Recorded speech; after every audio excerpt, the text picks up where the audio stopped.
প্রবাসী স্বামীরও ঈদ নাই, প্রবাসীর বউদেরও কোনো ঈদ নাই।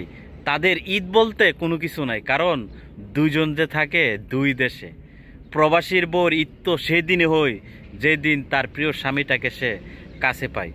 এই ঈদের দিনে এমনও প্রবাসীর বউ আছে নতুন শাড়িটা পর্যন্ত পরবে না, কারণ সে শাড়ি পরলে যে মানুষটা দেখার কথা ছিল সেই প্রিয় স্বামীটাই তো তার পাশে নাই।